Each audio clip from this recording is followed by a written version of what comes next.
evening, families, friends, class of 2025, faculty, everyone who is gathered here on this momentous occasion. Let's hear it one more time for the class of 2025.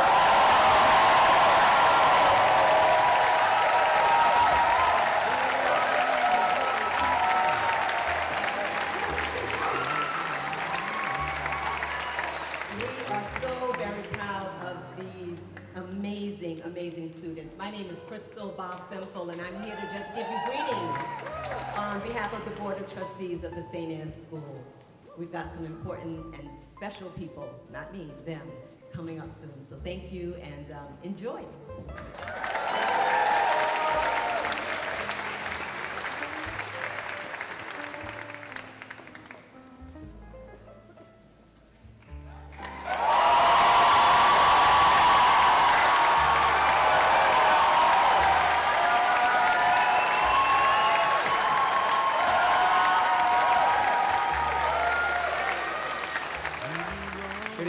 Good evening. Hi.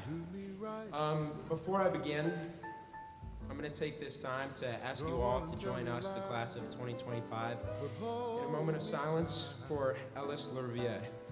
Save your goodbyes until the morning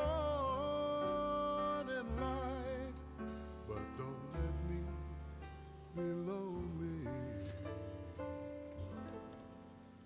Don't let me be lonely. Ellis was kind, curious, and above all else loving. And though he is not with us today in body, he is with us today in spirit and lives on in our minds and our memories. We love you, Ellis. Thank you.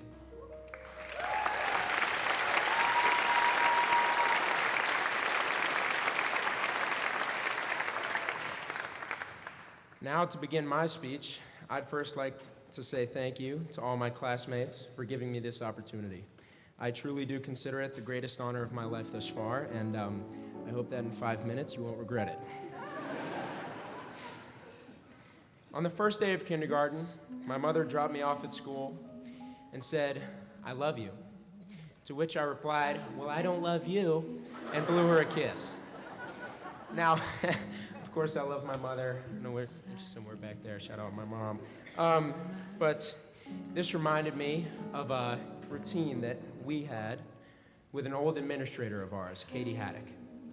Katie used to start or end many of her assemblies by saying, "I love you all," to which many of us would mutter under our breaths, "Well, I don't love you," because we had spent a few too many hours being disciplined in her office. In high school, in a similar vein, Stephen Pickering often ended his brass choir classes by saying, "I love you all." But once again, my friends and I often did not greet that with the same love, as it came after many, many, many instances of constructive criticism from him. Now, recently, during a baseball practice on a rainy day in Cadman Plaza, our coach informed us of an old St. Anne's tradition which had been lost in COVID, which I feel explains these mockeries of love. Instead of just saying St. Anne's on 3 when we come together in team huddles, now we say friendship on 3 and love on 6. This was originally introduced as a sort of joke on St. Anne's lovey-dovey, artsy culture, but in this tradition and in all of these instances, I have found that there is something genuine, something I have experienced throughout my time at St. Anne's, which is an insistence upon love. Even faced with a crowd of unruly and self-absorbed 6th graders, Katie Haddock always made sure to keep caring for us. And even faced with our judgmental high school minds, Stephen Pickering just kept caring for us. Now, each teacher and each person who works at this school expresses their love for us in a different way, and we may not always appreciate them for it. But in all of these page-long paper responses and period-long meetings that our teachers have taken the time to have with us, they have insisted upon love. And that is part of why I call this school home, and all of you family. And I say part because though love is the most important thing to a home and its family, It is only one part of it. Last summer, I took a hiking trip to Alaska, and on the 30th and final night of my journey, my NOLS instructor told us, "We are family, and this is your home." Now, at that, my friends and I chuckled because it was really corny, but as the snail-paced summer sun in Alaska sunk down over outstretched peaks, I looked around me and saw my companions as I had on the first day. Strange, different, weird enough to sign up for such a trip. And then I saw them with the idea of family in my head. I saw them at the end of each day hiking, tired and sweaty, hungry and thirsty, impatient and irritable, unified. I remembered what we pushed through together. The land of the grizzly bear allows no one to venture off alone, not to crest a single hill, not even to go to the bathroom. More than once, frustration turned into disdain, and disdain into argument. You took too long to pack your bag. Your pack is always lighter. You never help setting up the tents.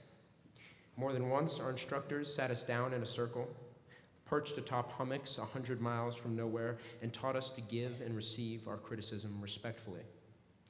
We put in the work, and we became family. This realization brought me to tears, and I am not quick to tears, but when I returned home, it expanded to my family back home, my family in Brooklyn that I had grown up with. I saw that those 30 days in Alaska were like a condensed, time-lapse version of what I had done with my stepfamily, with my little half-siblings, and even my mom and dad and my full brother. And a month later, of course, when I returned to school, I realized that it was the same process I had been through with all of you. I thought back to 4th grade when I would bawl my eyes out after intramural soccer games, to 5th grade when my grandfather passed away, and I came into school and my friend Shaw comforted me with a big hug. I thought back to all those moments when I had learned something, like in 7th grade when Mr. Mann informed me that in all his 32 years of teaching, I was the most distracting and distractible student he had ever had. Now, I'm sorry because you guys had to be there for that, and I'm sure that disrupted your learning, but I think I have learned from it. I thought about all those days when school didn't quite feel like school.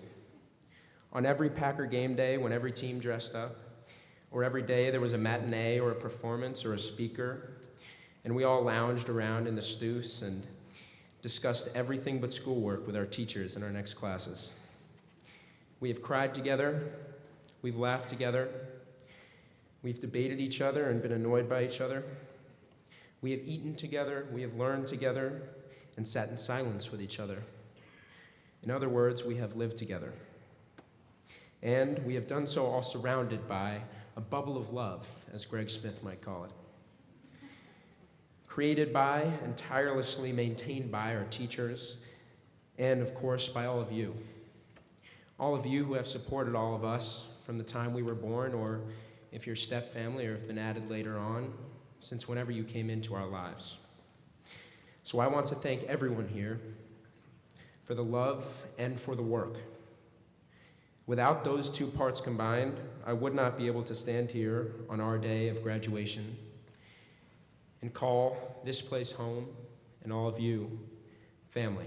Thank you.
these places had their moments with lovers and friends. I still can recall.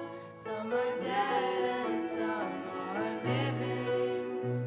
In my life, I love them all.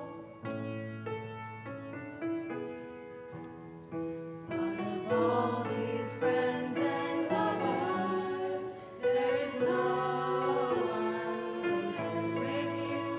And these memories lose their meaning when I think of love as something new. Though I know I'll never lose affection for people and things that went before. I know I'll often stop and think about them. In my life, I love you more.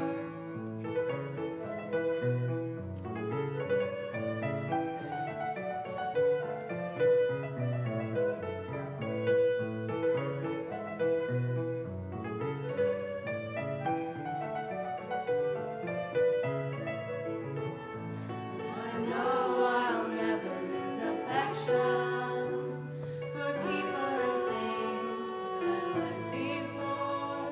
I know I'll often stop and think about them. In my life, I love you more.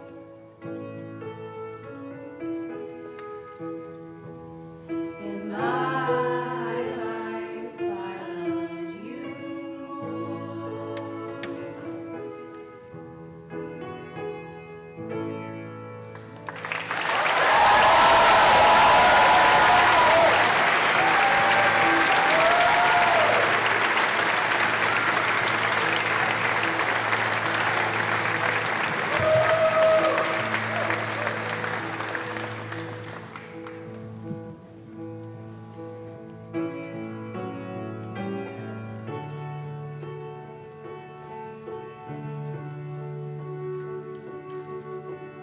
Load the car and write the note.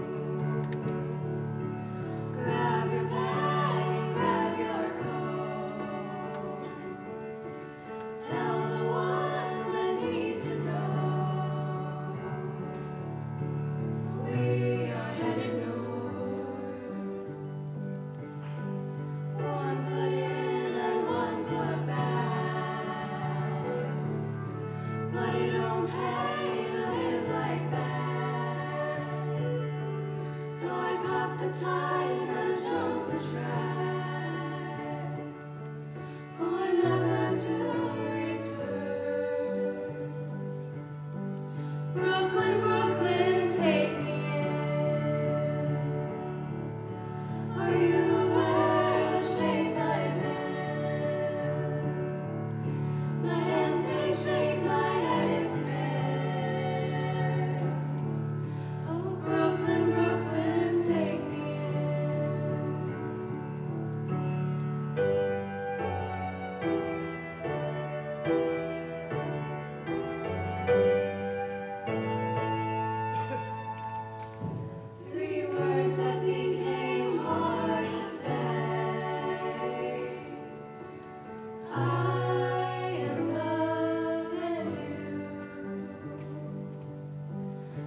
highway sets the traveler's stage.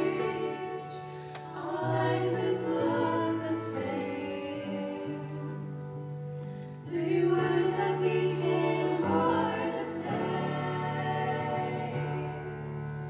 I and love and you. I and love and you.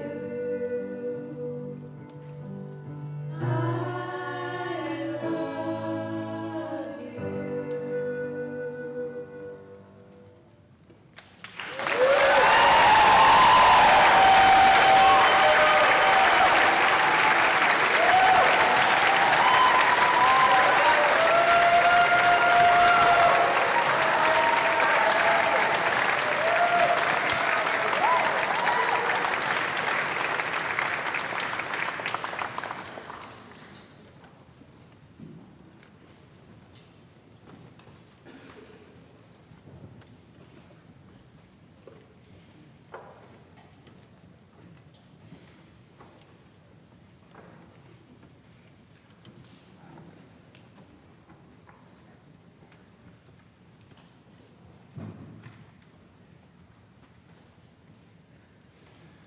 They're a good-looking group. I don't know.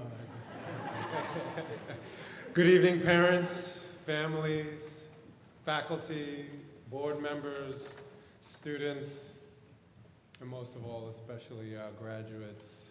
Welcome. This is one of those days that really, at once, it felt almost impossibly far away.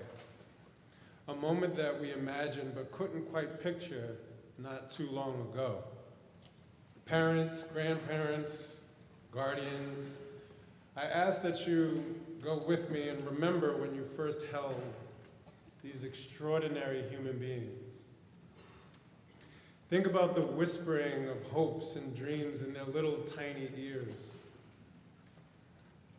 You one day walked them to their first day of school, backpacks nearly bigger than their bodies, hearts bursting with possibilities. Today is a culmination of more than 1,000 of those days. Backpacks are slightly smaller, yet their hearts are still bursting with possibilities.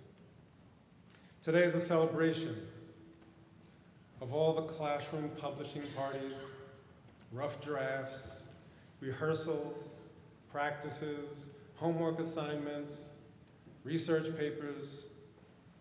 So as today we're celebrating you, I must also acknowledge that not much of this could be done without our truly talented, passionate, and dedicated teachers and administrators here at St. Anne's.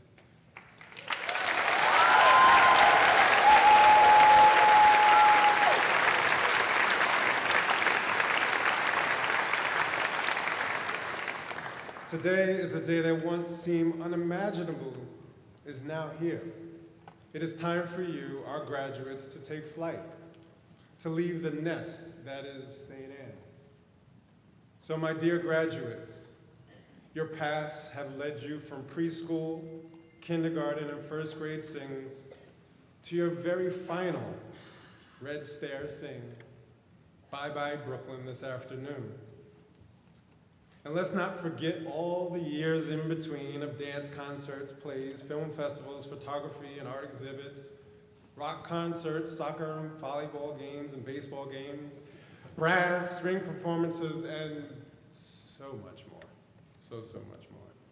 As I have witnessed all of those displays in the last few years of your many, many talents, every time it has reminded me that you are at the heart of everything that we do. St. Anne's exists to nurture your wonder, to witness your journeys of discovery, whether it's over 4 years or 14 years. You've grown through these various lab experiments, group projects, deep debates. And yes, in everything there is art, poetry, and of course music. So at your senior dinner, that Crystal and I had the opportunity to host you all, I asked each of you to share a song. One song that helped you through the tough times, or felt like maybe the soundtrack to your high school experience. What I thought was going to be a simple conversation starter turned into me promising to create a Sounds of Class of 2025 playlist. Well, this was surprisingly a more complex task for me than I imagined, so as any good parent would do, I delegated it to one of my daughters. And so before she left for her summer abroad, she compiled this list of songs and came back to me saying, "This is such a St. Anne's playlist." In all that it means, in every bit of what that means. And she was right. 5 hours of beautiful music, eclectic music, 76 different songs, not a single duplicate. Genres spanning hip hop, pop, disco, indie, soul, and classic rock. These young people included artists like Stevie Wonder, Bill Withers, Nelly Furtado, Cher, The Beatles, Amy Winehouse, Frank Sinatra. The Stokes was probably the most popular band. Four Tops, The Eagles, Led Zeppelin, Travis Scott, Lord, Jay-Z, John Mayer, Fiona Apple, Bob Dylan, and my personal addition, Bob Marley, and so many more. Just like each of you, distinct, diverse, and irreplaceable. This playlist is not only a musical reflection of your time at St. Anne's, but to me, it serves as a metaphor of what we strive to be in our world. This weekend, I listened to it as national and international headlines kept flashing on my TV screen and on my phone, all filled with similar disturbing stories of hate, unrest, and injustice. I realized something. Your playlist celebrates difference. It celebrates variety, complexity, nuance, and coexistence. Across genres, across generations, you all created harmony. Not by conforming, but allowing every voice, every sound to be heard. Your playlist offers a counterpoint to the cancerous hate spreading through our world. A version of the world we all hope for, a world that isn't limited by genre or identity, one that welcomes different perspectives and sounds with equal joy. It's a world where no one song or one person is more important than another. You created a soundtrack of solidarity, of curiosity, of love. I urge you to carry that spirit forward. Be open to the new and unfamiliar. Celebrate the old with reverence and the new with wonder. Be brave enough to change, to grow, to learn, to listen.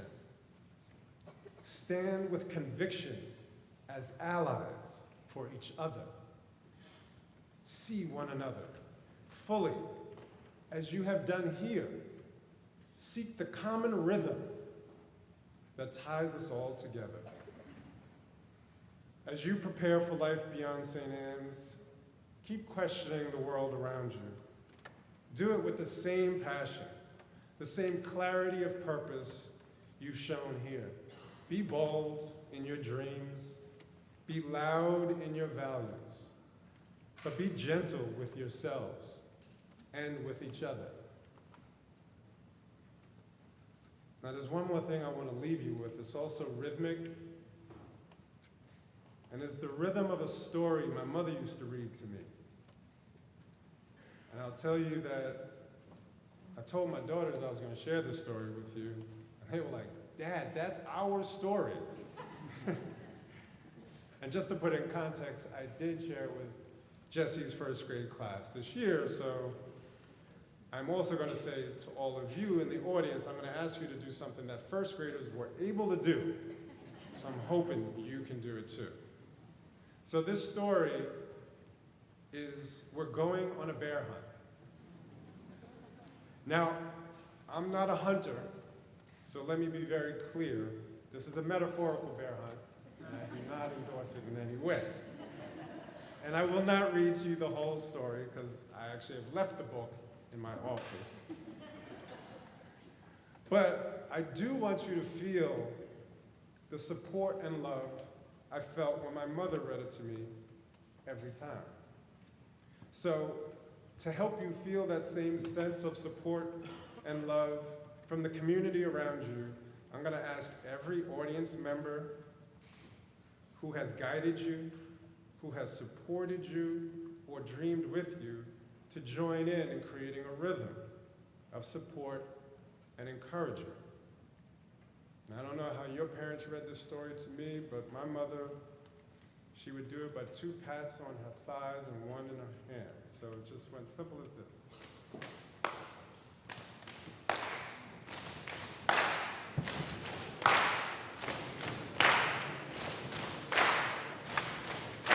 We're going on a bear hunt. We're going to catch a big one. What a beautiful day. We're not scared. Oh no. Mud. Thick, oozy mud. We can't go over it. We can't go under it. Oh no. We've got to go through it. We've got to go through it. We've got to go through it. So, as your journey continues, wherever it leads, remember that line. Life will throw challenges your way. There will be times you cannot escape the hard path, but you must move through it. Lean on the strength that you built here. You're never alone. Lean on the friends around you, the family before you, and always carry with you the humility, humanity, the laughter, and yes, the playlist. Hold tight to the magic of this place. This present moment, this chapter, is quickly becoming your past. But St. Anne's will always be a part of you, and you will always be a part of St. Anne's. Ever welcome to return, to come home, and tell us about your journey. Congratulations, class of 2025. I am so proud of you, and I love you.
just get so excited to speak about this school. I mean, after you've heard what you've heard tonight, you can see why. So good evening, good evening, good evening. It feels like just yesterday, I entered the church on Henry Street and walked across the wooden floors and into the classroom of David and Elizabeth. I remember seeing my dad quickly pull my teacher aside. He said something along the lines of, "Hey, David, Colin's a great kid, but he holds his pencil weird. Do you guys think you could fix that, or?" To this, David said, yeah, we'll get that figured out. Make sure he holds it the correct way. They never did.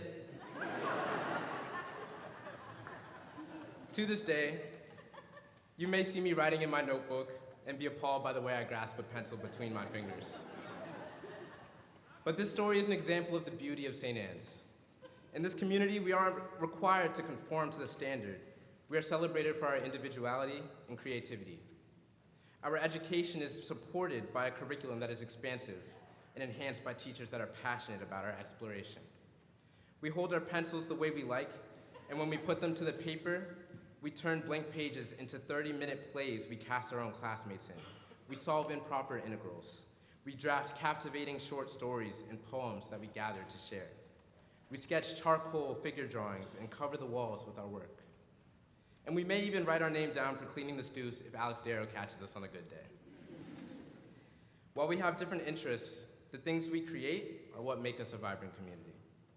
Mateo, curious about the universe, was able to build a cloud chamber that could capture subatomic particles thanks to the Independent Science Research Program and a teacher who meditates and is one with the universe. Enzo, a future Olympic cyclist who has a deep interest in music production, is able to discover his talent from movie scoring in Gary's class, and his music plays in the background of a fourth-floor film showcase. Walker, someone who has had a passion for writing stories since 6th grade, is able to take a playwriting class and make his dreams come to life on the stage. Third graders who can't seem to stop singing Hamilton are allowed to learn about the Revolutionary War through the musical and still remember all the lyrics as they graduate today. This was proved when a Hamilton song played on Sunday at our family dinner. St. Anne's encourages us to explore what drives our curiosity and bloom. Now, even in a space that flourishes without standardization, we have learned that sometimes it is necessary to set a new standard. To do this work, we've had to grow as leaders. During my time at St. Anne's, I've been one of the only black boys in many of the classrooms I've entered. Often I felt alienated and like I didn't have people who could understand my experience. But with support from figures who've watched us grow up, including Perry, Kevin, Nadia, Jen, and Margie, this year, Jackson and I created Black Boys Talk to mentor middle schoolers and offer younger students the community we once sought. We are not alone in setting new standards in our community and beyond. Charlie has worked with past graduates and the administration to ensure that menstrual products are available in almost every bathroom.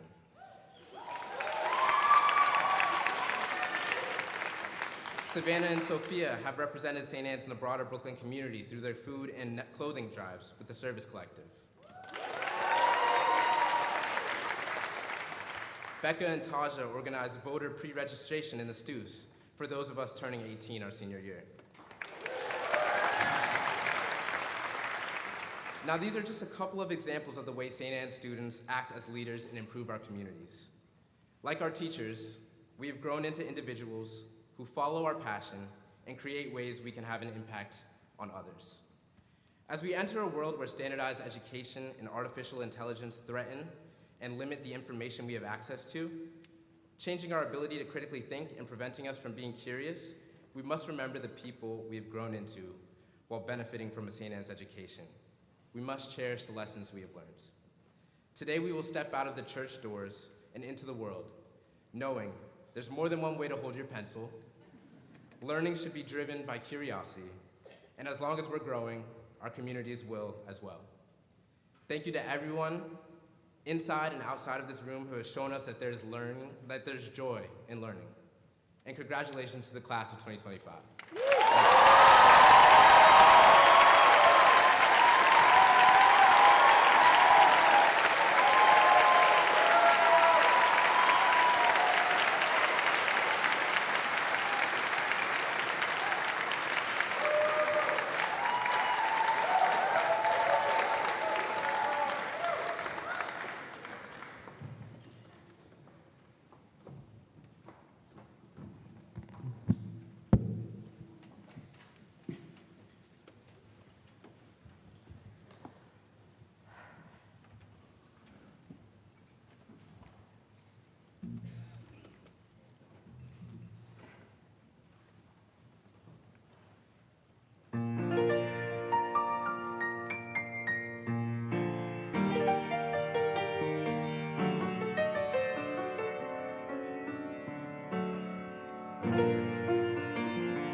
like the river I've been running ever since.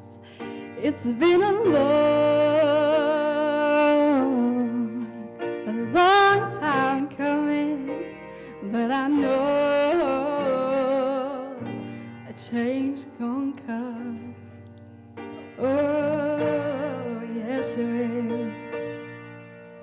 It's been too hard living, but I'm afraid to die, 'cause I don't know what's up there beyond the sky. It's been a long time coming, but I know a change gon' come. Oh, yes it will. And I go to the movies, and I go downtown, and somebody keeps telling me don't hang around.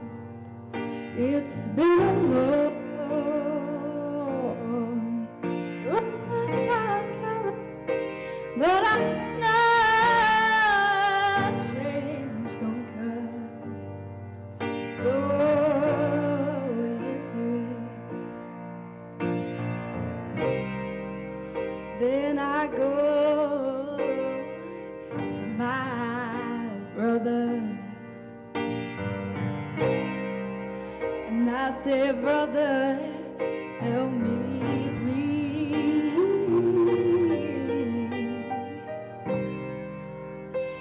But he winds up knocking me back down on my knees.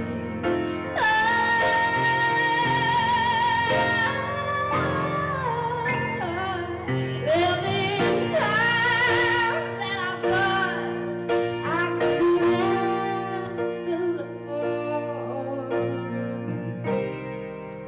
and now I know I'm able to carry on. It's been a long time coming, but I know change gon' come. Oh, yes it will.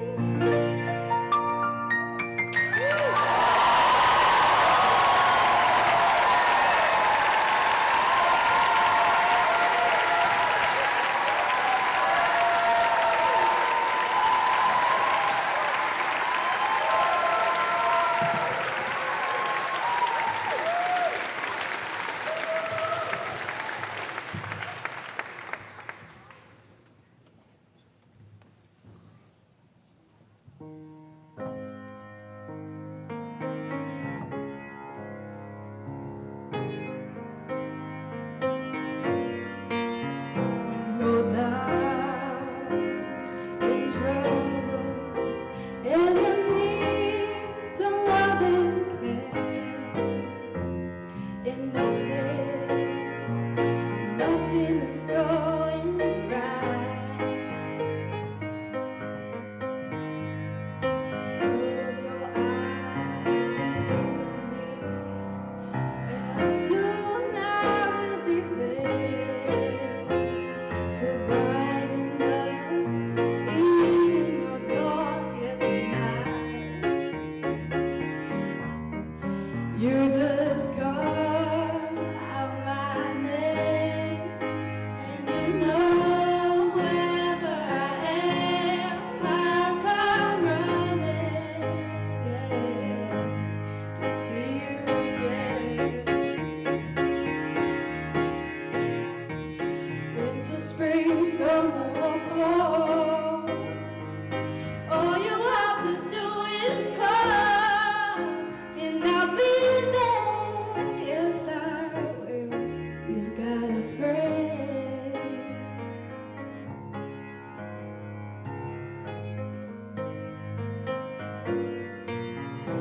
The sky above you grows dark and full of clouds, and that old north wind begins to blow.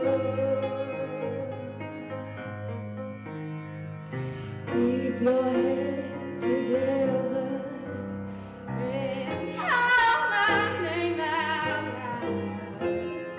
Soon you'll be knocking at your door. You just call out my name, and you know wherever I am, I will come running, yeah, to see you again. Winter, spring, summer, or fall, all you have to do is come, and I'll be there, yeah, yeah.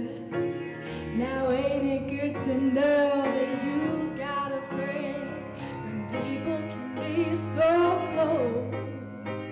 They'll hurt you, yes, and desert you, and take your soul if you let them. Oh, but don't you let them.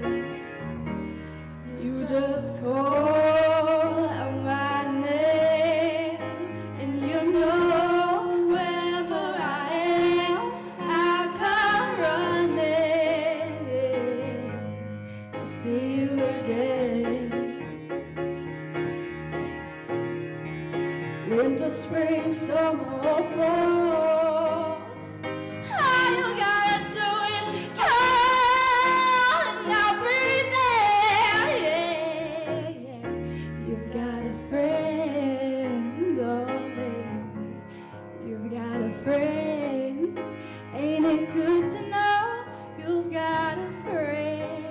Ain't it good to know? Ain't it good to know? Ain't it good to know you've got a friend? Yeah, you've got a friend. You've got a friend, oh baby.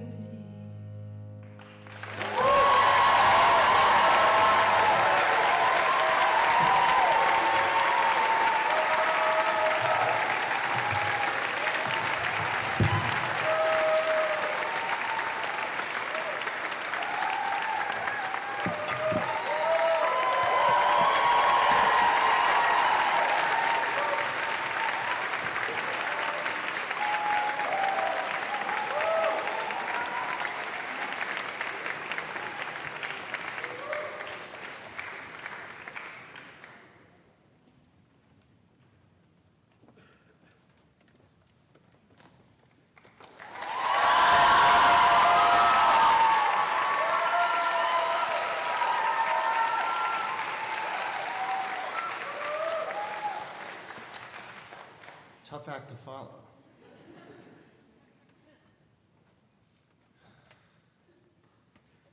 Good evening, everyone. Over the past 2 years, I have experienced a spectrum of troubles: personal, familial, school-related. I will not go into specifics, but the past 2 years have tested my psychological reserves. I would say that a significant portion of the people here tonight know me well, including a great number of the people with whom I proudly share this stage for a short period of time. I have indeed known some of these near graduates for 6 years and have taught many of them in multiple classes: mathematics, literature, philosophy. I have seen them grow up. And as the hero of Ursula Le Guin's The Left Hand of Darkness might say, start to cast shadows in the world. It is, I am sure, not difficult for those of you who know me well to imagine that in times of distress, I might, in addition to the friends I have and love, turn to the ideas of literary and philosophical friends.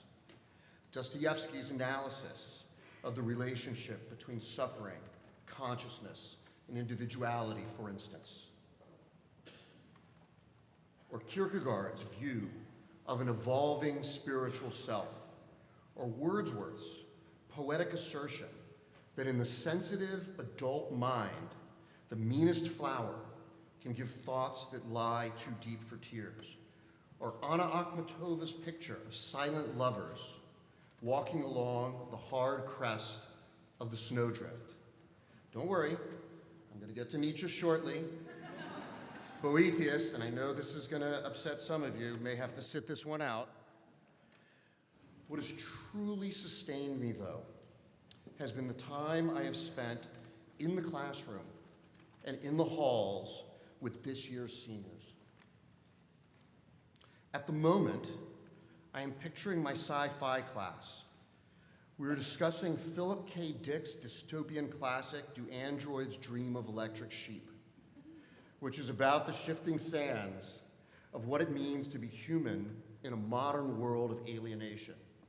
When class ends, we have had a deep and serious discussion about some dark and disturbing things.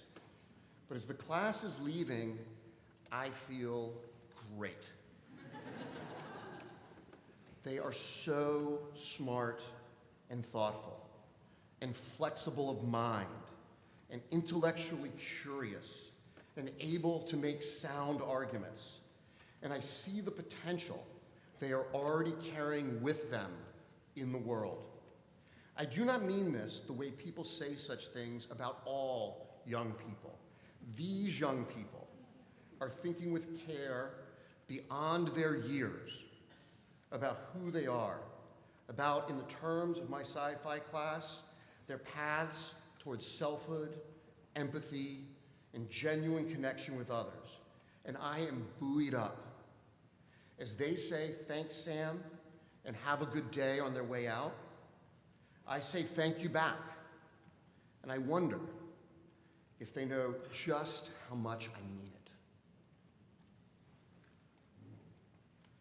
I've seen the same depth of being across the senior class as a whole. I have seen it in my other classes, in the halls of our school, in performance spaces, in places where people do not generally think that such presence resides. People, including, I am willing to bet, some people in this church tonight, rarely think of mathematics as a place where, in addition to its theorems and formulas, deep humanity thrives. I have known for a long time that mathematics is a humanism, almost as long as I have known, as Sartre says, that existentialism is a humanism. I perhaps first understood the human-centric nature of mathematics when I was still studying philosophy in school and taking logic and foundations of mathematics classes along the way. That the law of the excluded middle, the foundation of formal logic itself, is contradicted by quantum mechanics, wherein an electron can be, say, 30% here and 70% there, and this is not just a matter of what we can know about the electron's position, but a description of its ontological state. That, as Gödel proves, logic is incomplete and mathematics cannot be foundationalized. That there are non-standard models of arithmetic in which there is a greatest natural number. All of this, for me, points to a human source for our paradigms, not any objective, transcendent one. All of this, though, is intellectual stuff, which I clearly love, but which is not enough. I did not begin to really grasp the humanity in mathematics until I had spent some years at St. Anne's School with colleagues who live and breathe this air, both in their approach to mathematics and in their approach to teaching. I did not, I think, fully understand how deep this goes until this year with the students of this senior class and my calculus class, and in the face of the personal struggles I mentioned earlier. I make a point in all my classes, which some students have teased me are all really just philosophy classes, of talking about how ideas fit into the history of thought and hence affect the way we see the world. Again and again this year with these students, class discussions in English, calculus, formal logic turn to the way our intellectual practices go to who we are as human beings, and how these practices both flow from us and shape us in turn. What I'm saying is that these young people are able not just to write and think in a sophisticated way, they are not just able to understand and do difficult mathematics, but are able to see themselves reflected in their pursuits.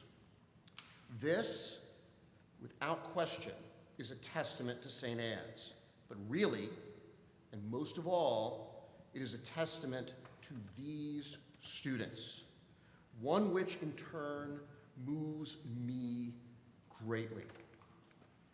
Everything we do here, everything, is of a piece. As Nietzsche asserts, I said you'd not have to wait long, the overarching category of existence, which we Nietzschean free spirits do not locate in some imagined beyond, is art. One thing is needful, Nietzsche says in The Gay Science, and some of you know this, section 290, to give style to one's character. That is a grand and rare art. It is through this idea, Nietzsche argues, that we find satisfaction with self. I will add that the styles we choose can be tied to our pursuits, to the worlds of plastic or performing arts, to our physical pursuits, to literature, mathematics, philosophy, history, science. And I firmly believe that today's deep and wonderful graduates grasp this, and that they will carry this with them into the world as they, to return to Le Guin's hero in the left hand of darkness, walk forward, troubling the snow, proving and disproving, asking and answering. The world, Theorem Rem Ir Estrevin says, is not one fastness of the Handara. That is, it is not one great soul-enhancing retreat. We have to live in this world. We have to engage with the people of this world. I have little doubt that these people behind me will assert themselves in the world, troubling the new snow, proving and disproving, asking and answering, but always with style, always with character, and always in a way that is connected to this world and other human beings. How you choose, how you create your style is character. A few minutes ago, I described a moment after an English class where I felt buoyed up by who my students are at the end of many, many, many classes this year. Across the full spectrum of classes that I teach, I have felt lifted up by these seniors. I cannot say how many times after a class with this year's seniors, I simply sat for a moment in the feeling of excitement and lightness that they gave me. I have been thinking for some time now of John Keats's notion of negative capability. The idea, which he puts forward in the context of writing poetry, is that the poet must be able to sit for a period of time in the tension of conflicting ideas and feelings without reaching for a rational resolution. I have even brought this up in my classes in the context of how one needs negative capability in the learning process to continue reading a book that makes you feel at sea, or when attempting to find one's way through a difficult proof, or in attempting to complete any project that seems like it will not come together. What I want to say now is that these seniors have helped me spend time in negative capability. In those moments after a great class, and these seniors made so many classes great for me, I was able to see myself in my life with more clarity. But really, clarity is the wrong word. I was able, rather, to feel a certain satisfaction of self in a world I just cannot fathom, however much I want to. These moments are worth a great deal to me. These moments that these seniors have given me, I will carry these moments with me as I walk forward, troubling the new snow, proving and disproving, asking and answering. Thank you all from the bottom of my heart, and I wish you well. Thank you.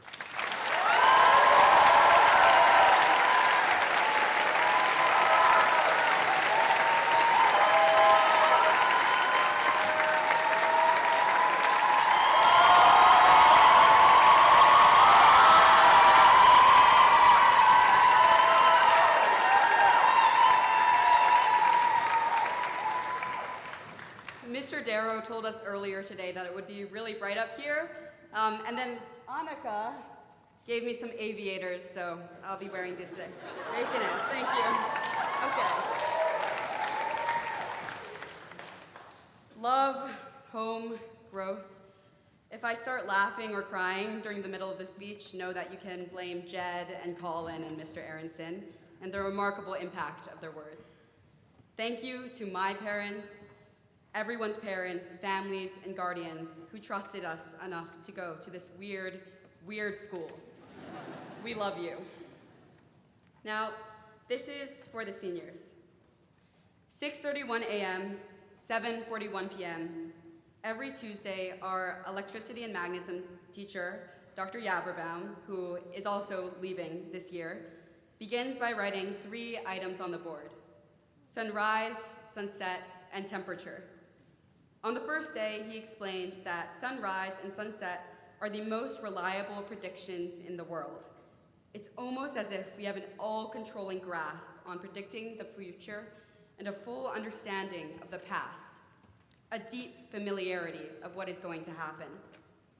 The first day of school in our kindergarten class, 6:31 a.m., the sunset, 7:41 p.m.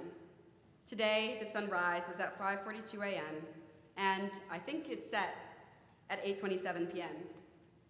This level of reliability is something that I have found being at St. Anne's. An ease, a familiarity. Our futures are born and fostered, I thought, in this alcove of familiarity. When I look up at the church ceilings, I see the curves and hollow crevices of the dark brown carvings, the light that we can't see now pouring through the stained glass on a spring day. The exact same ease I felt when singing Bye Bye Brooklyn as a 3rd grader, or screaming the senior class's name during the holiday assembly. I have been feeling that a lot recently, a sense of awareness with all of the laughs, as Abe mentioned in his poem during an English reading just yesterday. Maybe this awareness comes with denial. We've done it, so we're professionals at it now. We're familiar. We saw actors, Charlotte and Leo, somehow make the roles of roosters into acts worthy of Oscars in the first semester play. And we saw each theater kid of this senior class take the last tearful bow. But of course, we'll see them back in the Black Box St. Anne's Theater tomorrow, right? We saw volleyball players, Bo, Amelia, and Sophia, fly through the air as St. Anne's athletes for the last time. We had last at-bats, last track runs, last break-a-legs and mares, last decorums, last discussions of matrices or Giovanni's room, heard Anna Verdi's robotics pep talk for the last time, our last open art studios where we admired Ryan's ceramic bowl. We had our last Gus sessions where Nuala and Charlie actually did make us embrace discomfort. Our last symphonic ensemble performances where Daphne embraced being first chair in clarinet. Last of seeing the film festival and watching Declan run away from the Tekel monster, or Sam Bayer finding the color in a black and white film. Last of hearing yearbook staff tell us, no, you don't look bad in any of the pictures. And last of hearing the RAM editors complain about how the juniors still have not finished layout. But these are not last, right? Because these are going to happen tomorrow too, and next month, just like they happened for the last 13 years. We're experts of consistency, as Aiden said when he also read yesterday. Familiarity, I've taken it for granted. Quite frankly, the adult world does not seem so consistent, and it is less than familiar. For me, the adult world comes with the momentous weight of feeling like you have to fulfill something, do something with your time. At St. Anne's, we have thought that we have been shaping worlds, because we have, through art and film and science and math, in our very own familiar world. But as an adult, shaping does not seem so easy in a world that is not as predictable as a sunset. But let's not forget that even with this familiarity at St. Anne's, we have experienced the unfamiliar. We faced COVID-19. Grover rushing through the hallway saying that this coronavirus thing looks pretty serious. March 16th, nurses Pumpkin and Donna came to the gymnasium, looked at our excited faces with disappointment, and showed us how to wash our hands for 20 seconds. Sophia and Celeste were supposed to celebrate their birthdays. We thought we already had the last volleyball practice, and that we would never enter the 12th floor gym again. We thought that we already would never bow all together in the theater again. Time spent with family, grandparents, friends, wondering whether they were going to be okay, wondering whether we were going to be okay, and we were not always okay. We face and face a country divided. Polarization, protests, our very identities that were founded at home and we brought to us and bring to us at school are tried and inspected in the media and in legislation. We go into college wondering whether we will have our major be defunded or if the job we want to pursue will still be relevant. Now we juggle family responsibilities in school. We juggled work and school, like Namaya touring at her gallery while preparing for the African dance concert, Twyla with her monopoly over the babysitting market, and studying for immunology. These tumultuous, nonsensical, lack of ease, often unfamiliar things are happening around the world and around us, but I see how every one of us is grounded in us, in our community. Grounding in us that keeps us at school until 6 p.m. and forces us awake for morning practice at 7 a.m. This grounding in us has deeper roots than 13 years. It has deeper roots than Montague Street. It is rooted in all of us, existing and playing and trying, and will exist after we leave this school that seems oh so familiar. It will exist after all of these lasts. It explains why all of these last moments matter so much to us. This grounding is what created ease. Familiarity was not automatic. It has never been automatic. It oscillates and folds and shifts and changes with the tides, much as St. Anne's has changed. Looking up at the church's ceilings, that's actually not what informed this ease. It was being grounded in Zoe's alphabetical rap, seeing Julia's drawings, watching Sonia knit a sweater in an extremely quick amount of time. And the sense of ease will still be here after we walk out of these doors, because we will all still have each other. St. Anne's was founded in 1965, a time when Americans questioned their place in the world and how America should be informing itself. I know I look out at the world right now and wonder how we can step out and do anything. There is so much that needs to be done. Isn't it easier if we go back into our alcove of familiarity? No. We are going to find unfamiliar conversations, find unfamiliar communities. We have the power and voice to use our eagerness and passion, independence and excitement, and joy and failure and faults to shape the unfamiliar world to be one that is equitable and kind and caring once we walk out of this church.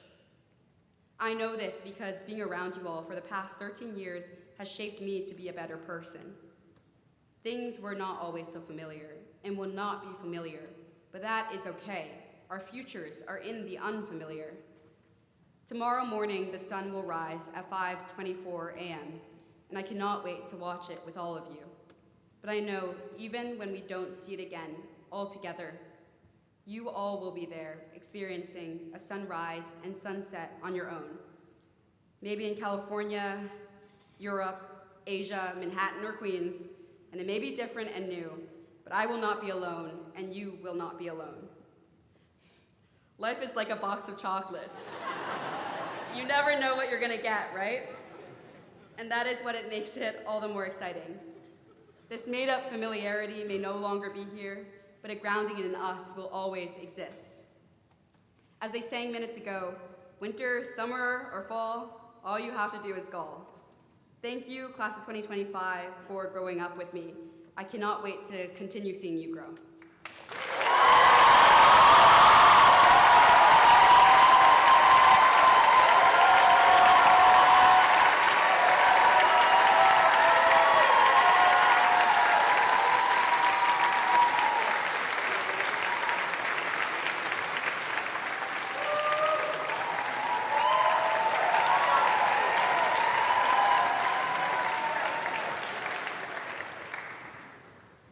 Let's shake it out a little bit, get comfortable. We're almost there, and I promise to be brief and get to the main event.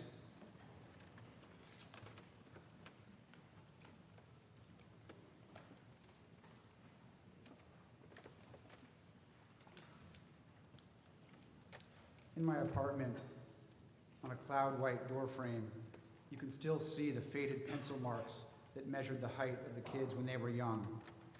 We would marvel at how fast this growing upwards happens. 2 inches in 2 months? When was this physical elongation taking place? We couldn't see it day to day or even week to week. So what was going on in that blank cloud white space between those graphite marks? It always felt like a bit of a miracle to me, both extraordinary and not fully explainable. Perhaps, class of 2025, that's because I am no biologist. I know nothing of cell division or epiphyseal, I Googled it, growth plates. But I am an English teacher, so I will take 1 minute to read between a few lines.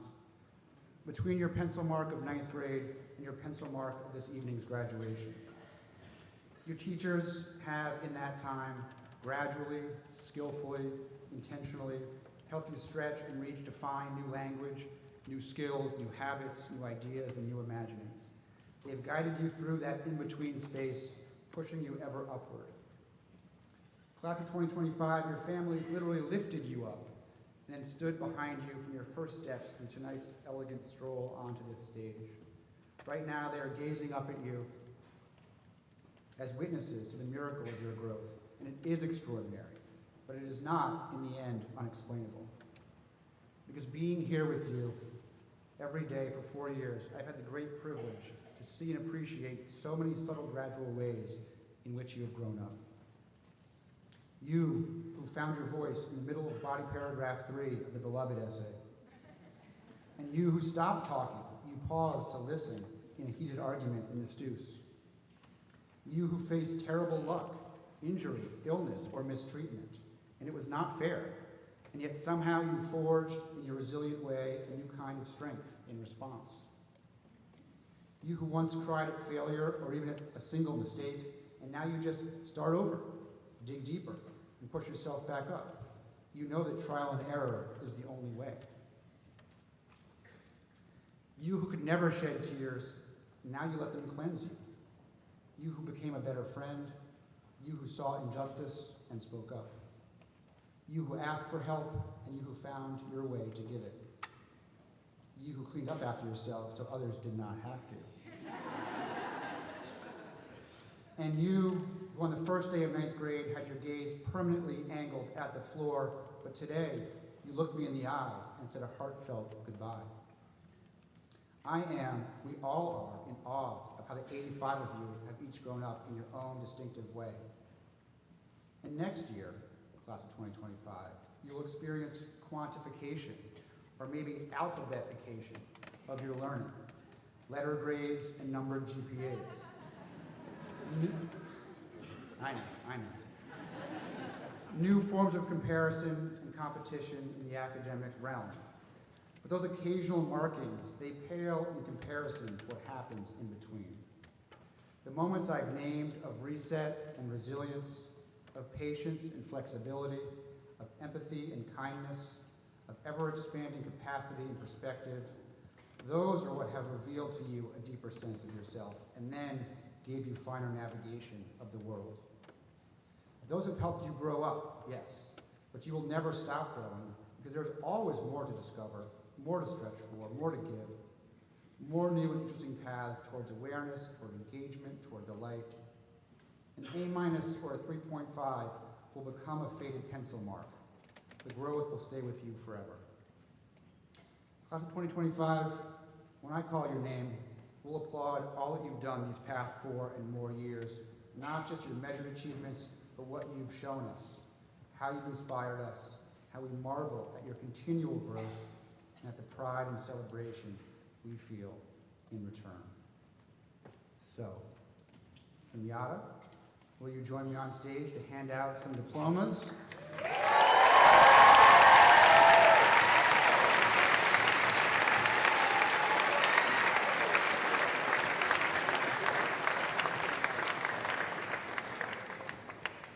Veronica and the rest of the high school office crew and the buildings team, I want to thank you for working so hard behind the scenes to get us to this point.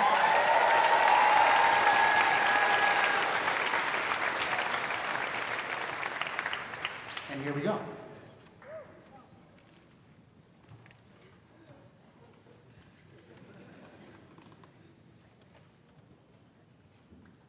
You good? You ready? Jackson Elias Heller.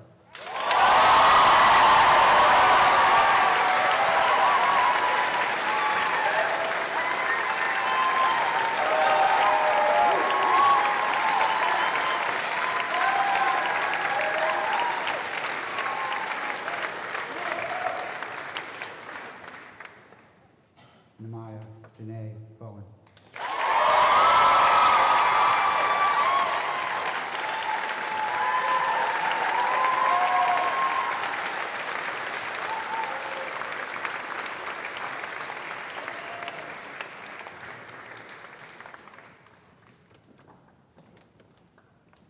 Dominic Miles Gomez.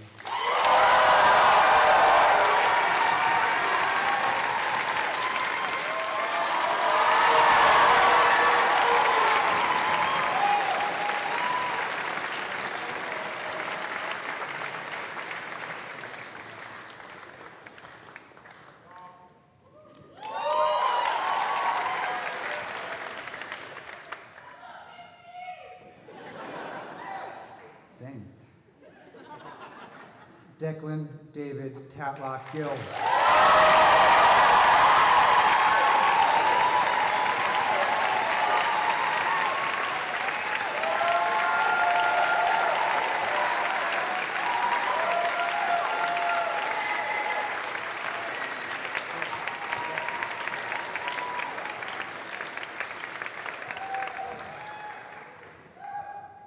Noah Arthur Cuny Lichman.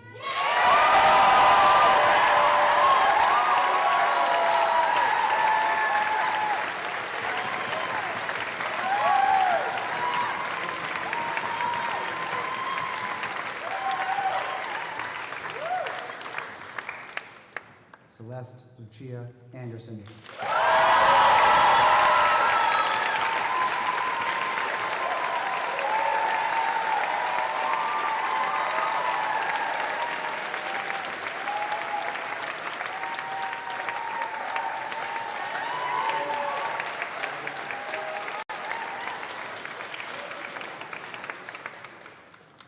Phaedra Darlington Lee.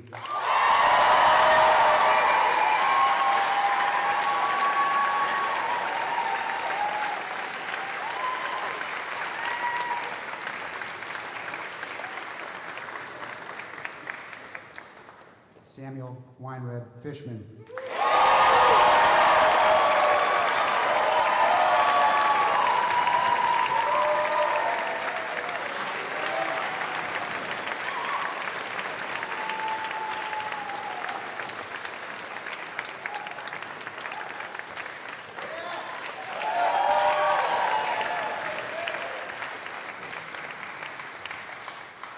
Winslow Peter Winterer.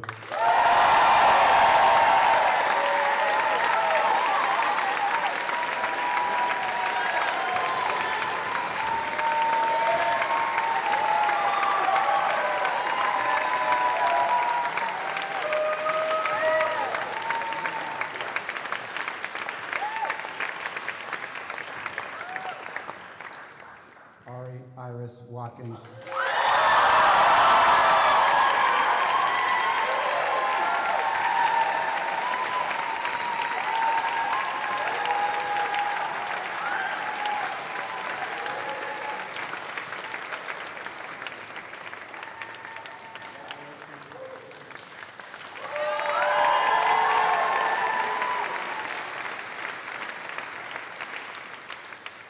Nora Dudley Mahler.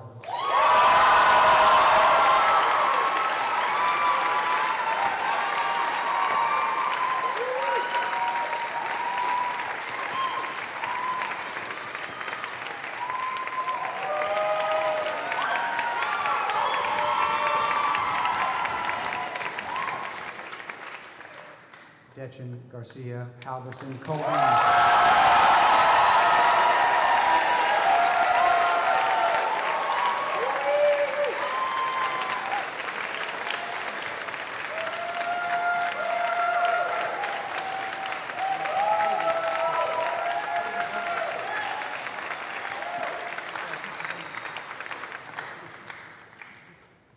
Sophia Catherine Ahrens.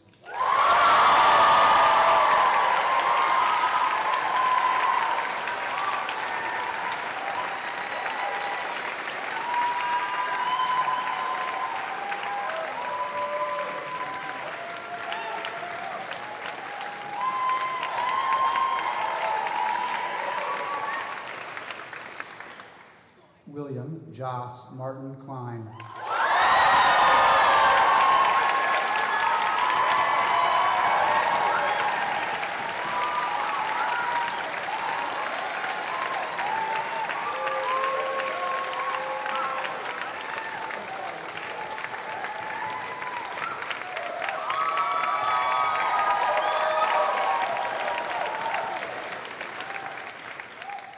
Maya Selena Lawrence.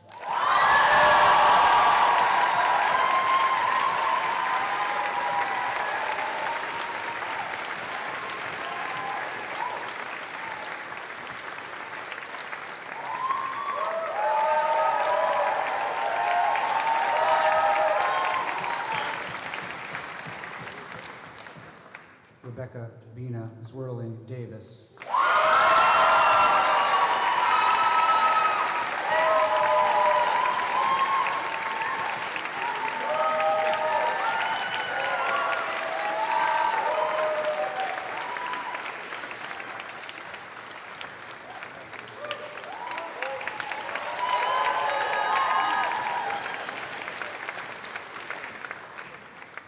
Sophia Claire Goldman.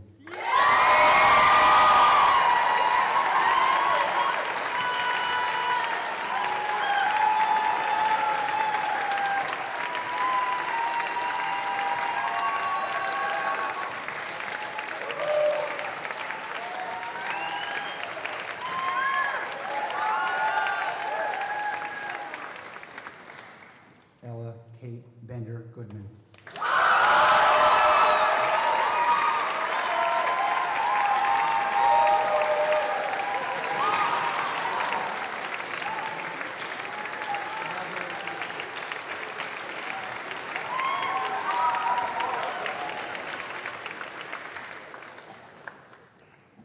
Abraham Levy, France.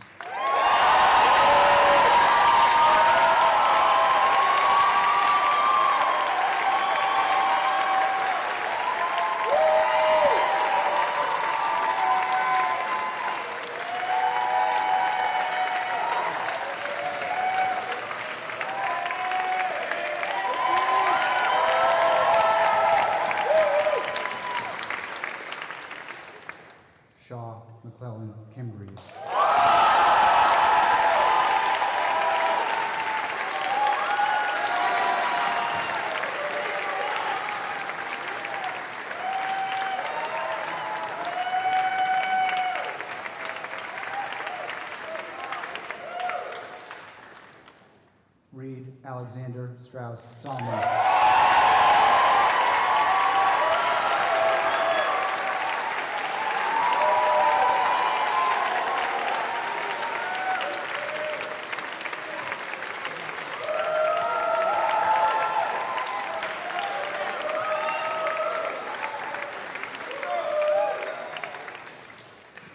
Maxine Muriel Paulemiel.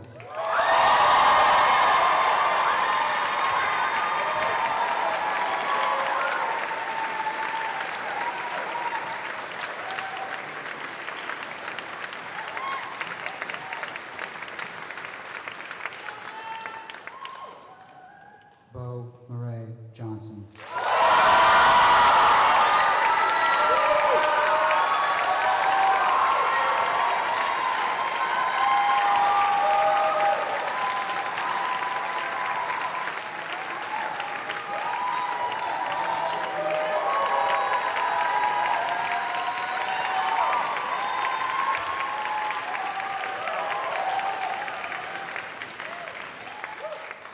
Esme Atalanta Bennett Quirk.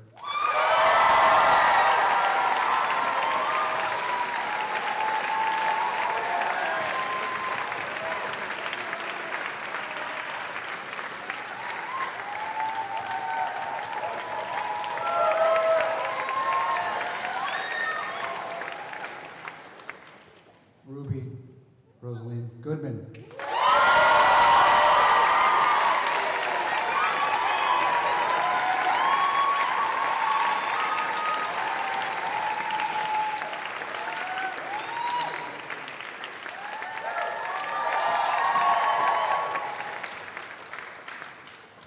Maya Milu Reddy.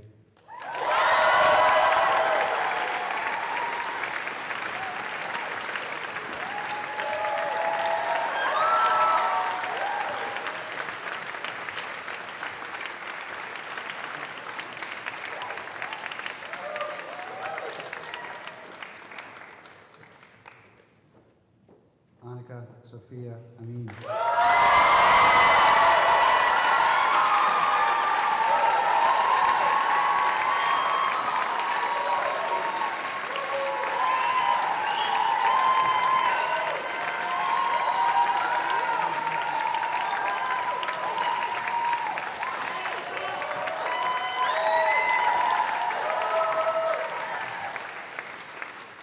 Beckett Snow Empson Speeden.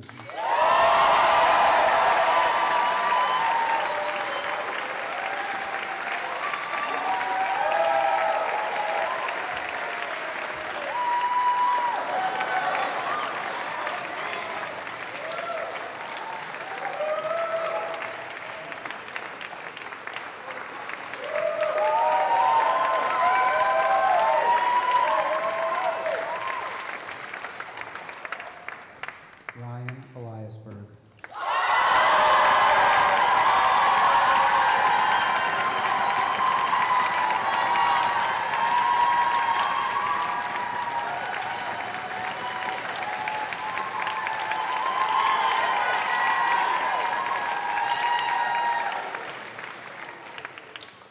Colin Bishop Bob Semple.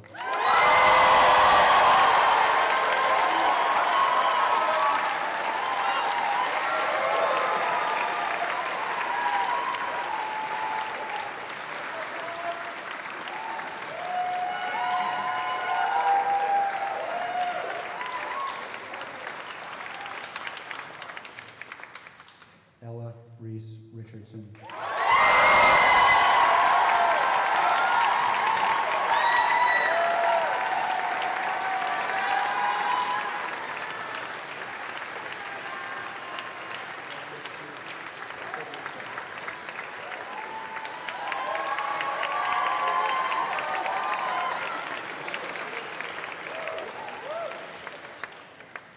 Charlotte Levy.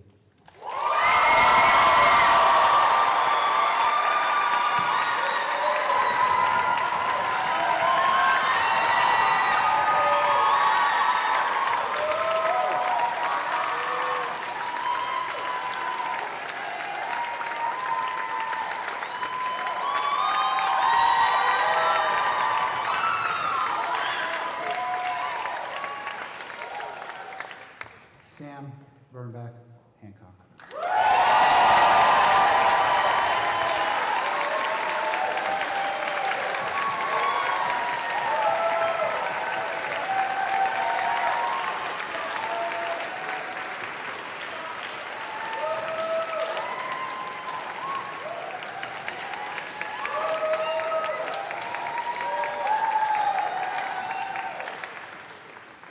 Tanner Augustus Bennett Quirk.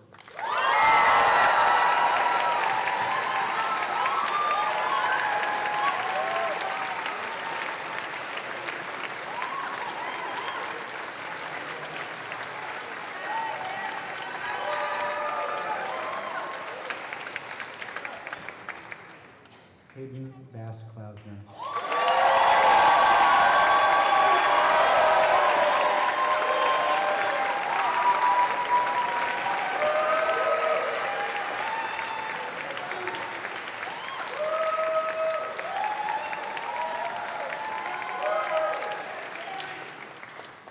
Eden Washburn Wiles.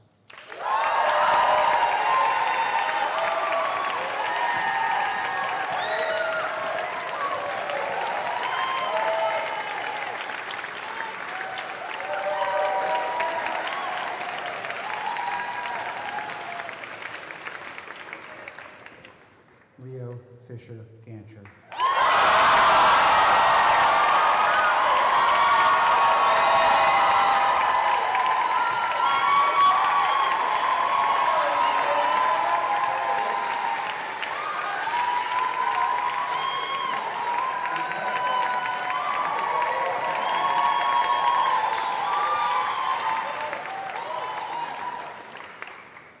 Noah Neese Wainwright.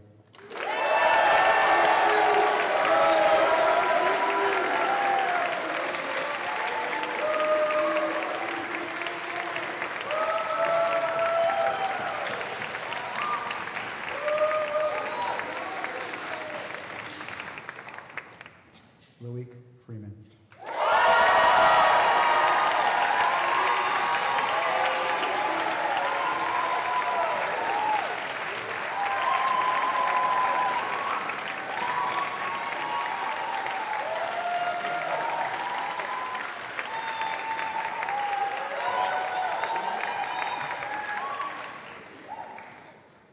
Margot Irene Story.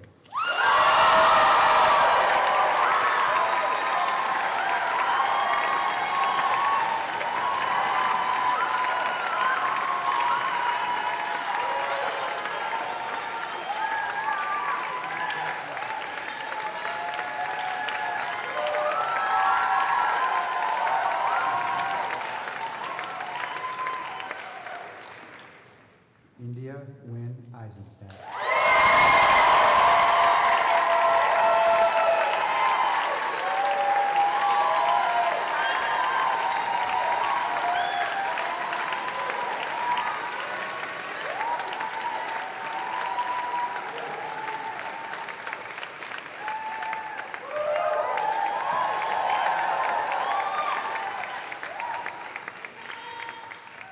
Theodore Solomon Garbus Kogan.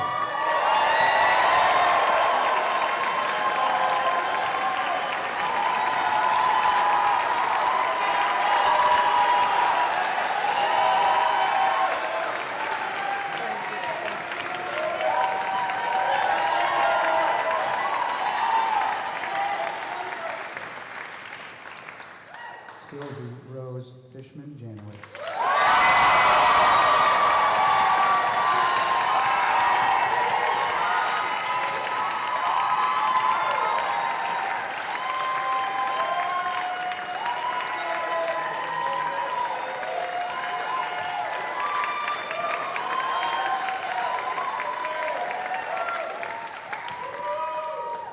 Helena Silka Allen Calv.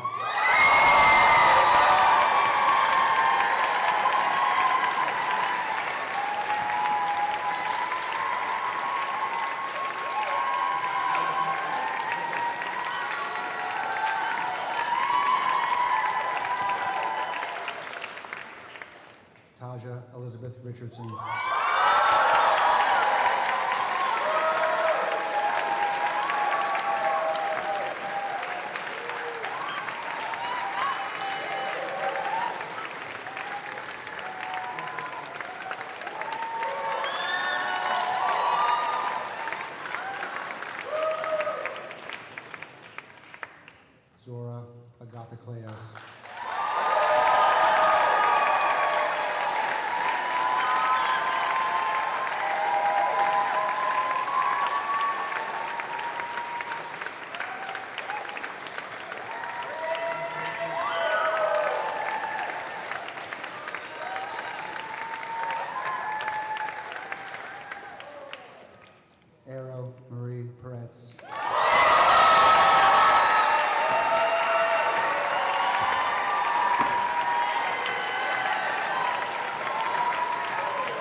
Los Dulos.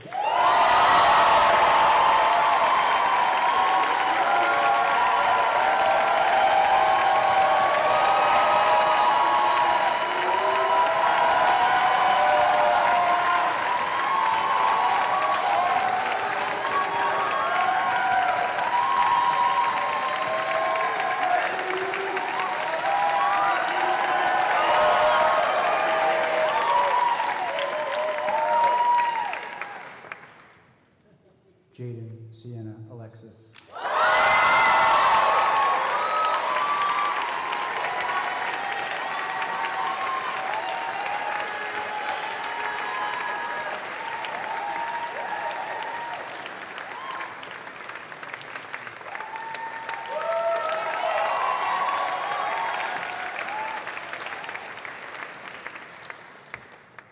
Jedediah, Ruben, Wyckoff, Kasoy.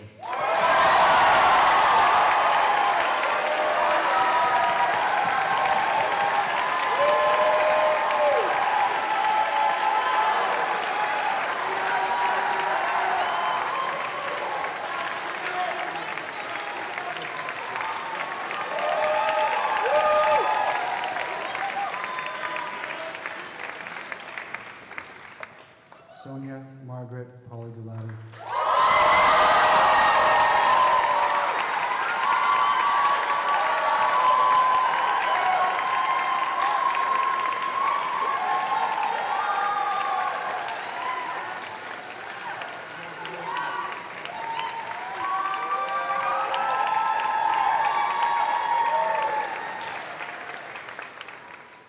Freya, Beatrice, Pearson, Grant.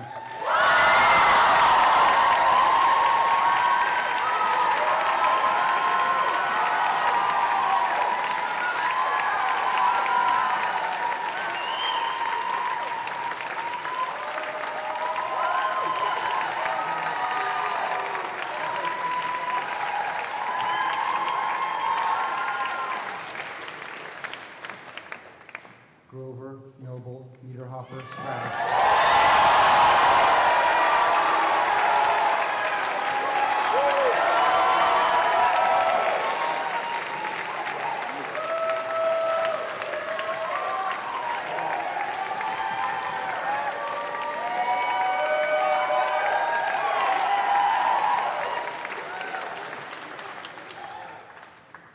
Hannah, Catherine, Bond.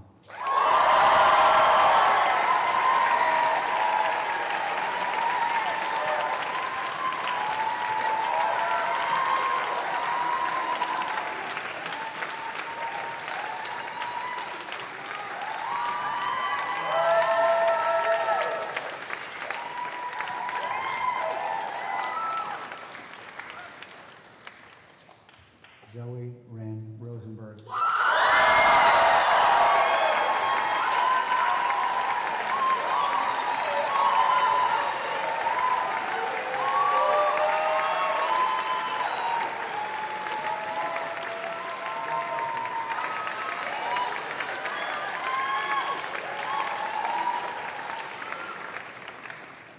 Savannah, Nunez, Harrell.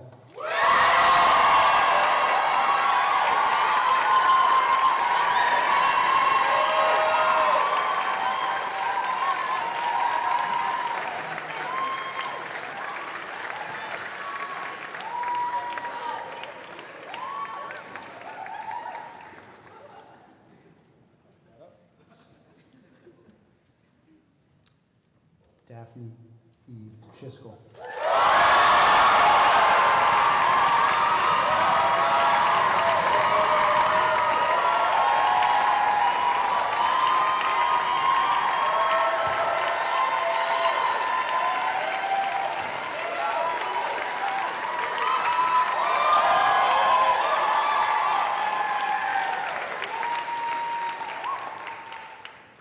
Samuel, Shiva, Sherman.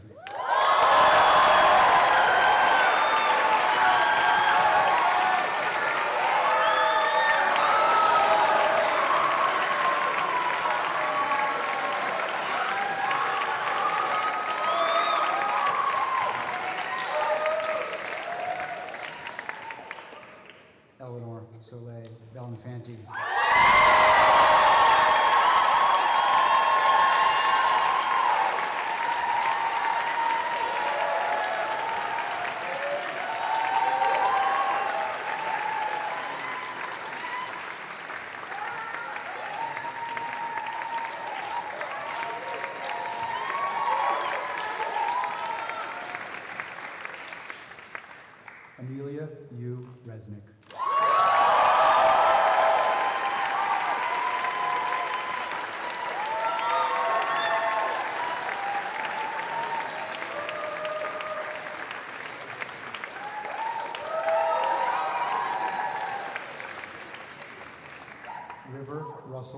anniversary.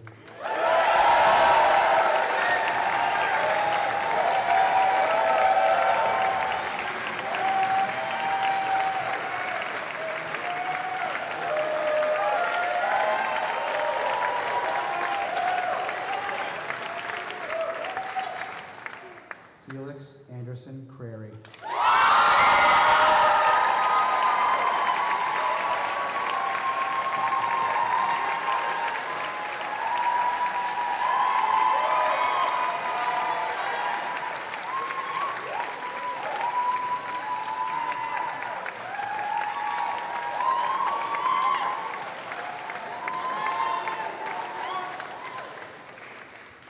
Horatio Minor Hamilton.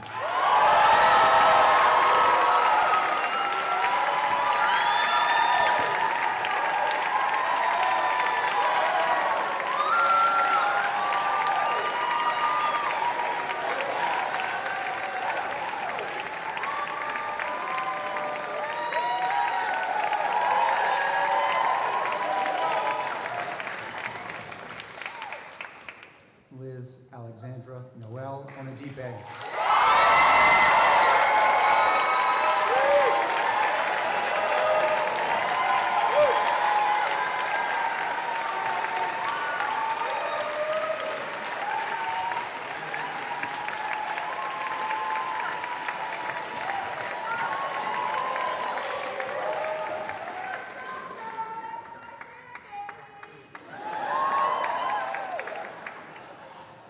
Mac Jacob Moats.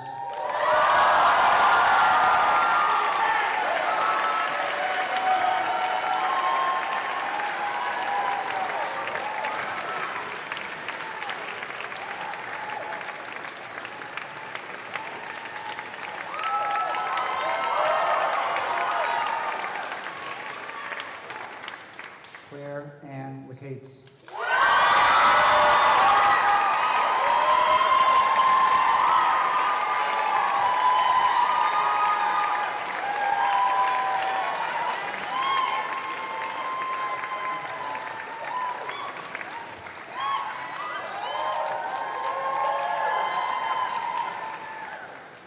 Jane Sarah Polsky.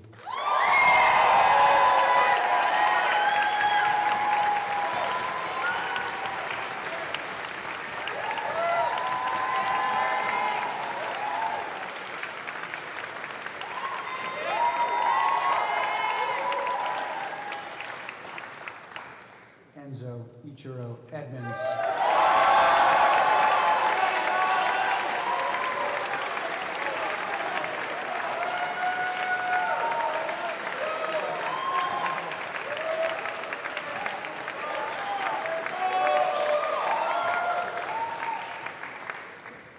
Henry John Tagney.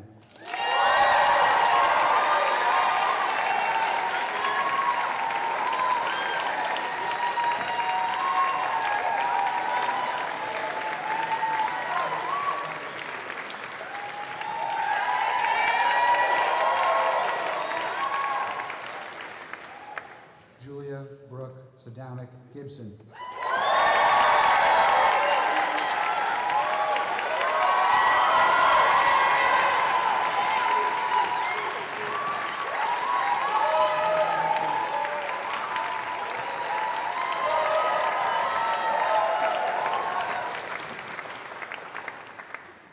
Eleanor Sarah McFadden.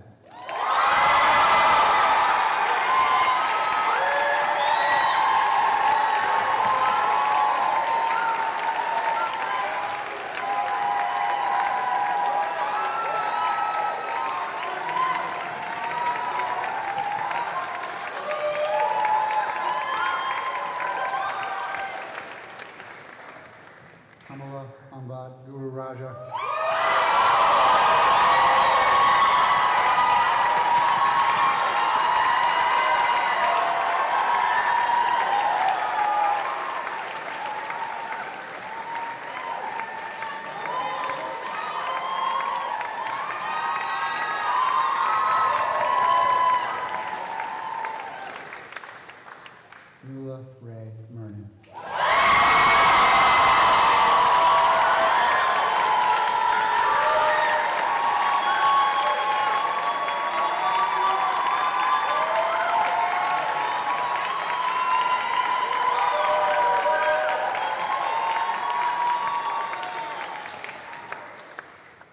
Aiden Mark Chapman.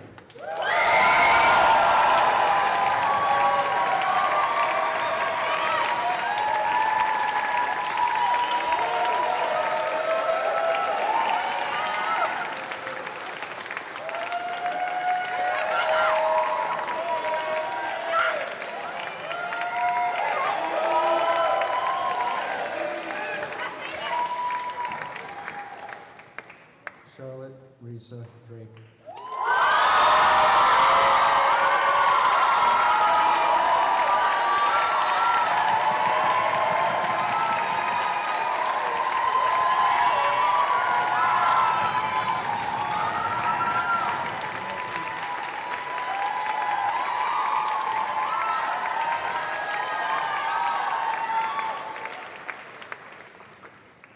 Margot Annalise Scarlino.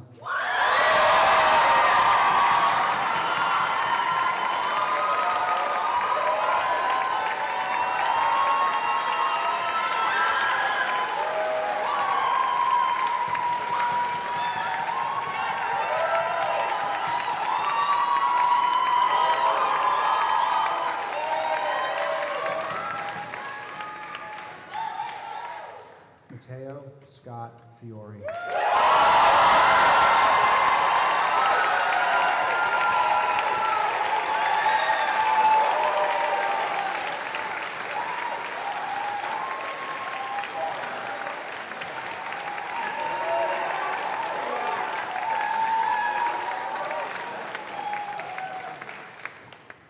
Naima Noor Pettiford Joseph.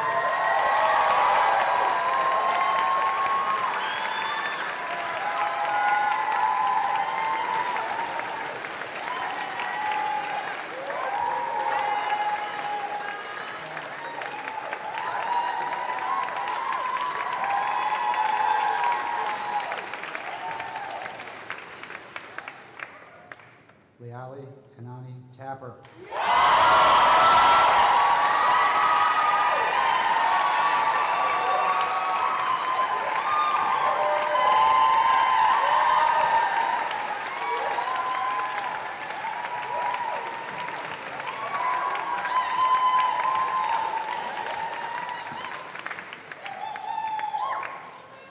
Ariel Lichman.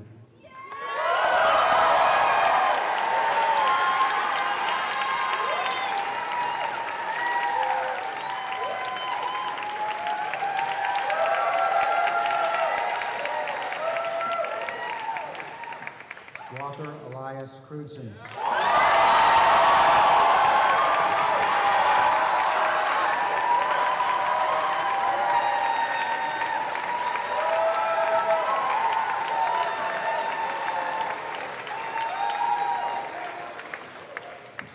Twyla Jernigan Ware.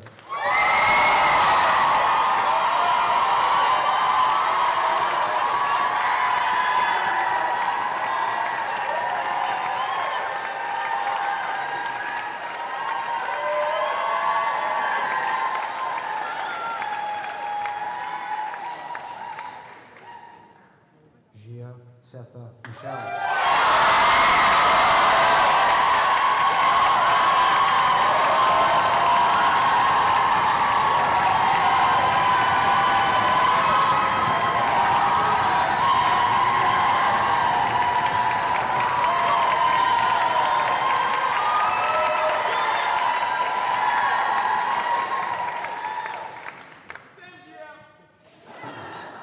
Samuel Micah Bayer.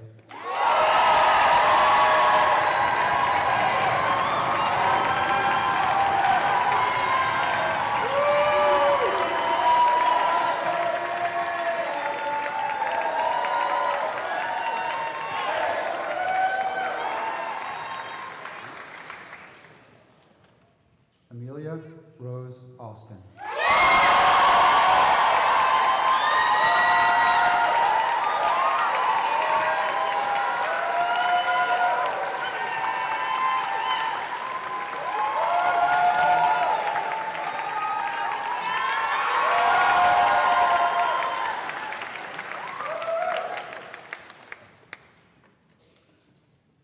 Class of 2025, you are graduated.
Thank you, Jason Asbury.